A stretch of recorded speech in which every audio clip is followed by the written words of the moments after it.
Ang isip at kilos-loob ay mga konsepto sa filosofiya ng tao na naglalarawan sa dalawang bahagi ng pagkatao ng tao. Ang isip ay tumutukoy sa kakayahan ng tao na mag-isip, mag-analisa at magpasya. Ito ang bahagi ng pagkatao na responsable sa pag-iisip, pag-aaral at pagpapasya sa mga bagay-bagay. Samantalang ang kilos-loob naman ay tumutukoy sa kakayahan ng tao na gumawa ng mga kilos o aksyon na nanggagaling sa loob ng kanyang puyo o kalooban. Ito ang bahagi ng pagkatao na responsable sa paggawa ng desisyon at pagtugon sa mga sitwasyon batay sa kanyang mga paniniwala at valores. Ang mga nabanggit ay mahalin tulad natin sa pangyayaring ito. Pagiging positibo at optimistiko sa harap ng mga pagsubok at hamon. Pasensya ka na, Miss Batong Bakal, ngunit bumagsak ka sa subject ko. Hindi naman talaga magagawa ng paraan. Sige, bibigyan na lang kita ng performance task at ipapasa mo bukas. Talaga po, ma'am. Salamat po. Na pagmamahal ang dulo nito ay tunay na ligaya. Pag-ibig Kailangan ko maging positibo at gawin ng lahat para mapasa ko ang subject ni Ma'am Castro. Kaya ko po. Isang araw ang nakalipas. Congratulations, Miss Batong Bakal, nakapasa ka. Thank you po, ma'am. Salamat po sa pagtitiwala.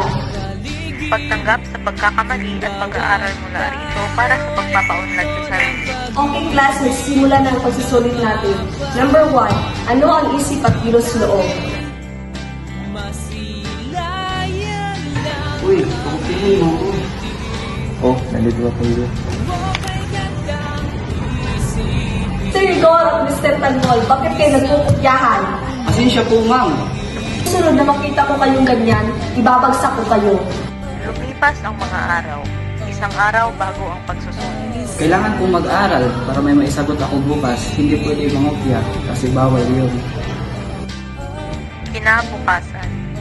Okay, class. Number 1. Ano ang ibig sabihin ng panlabas na pandama? Gopya ka ba? Ito ba ko? Ayoko, nakapag-aral naman ako at natuto na din.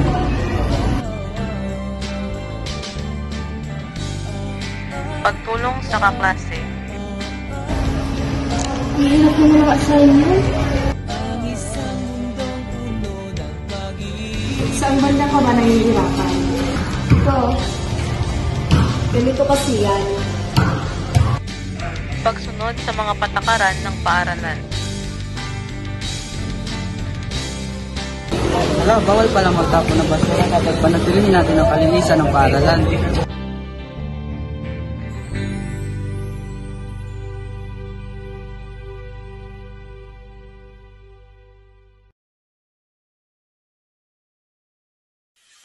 Dahil ito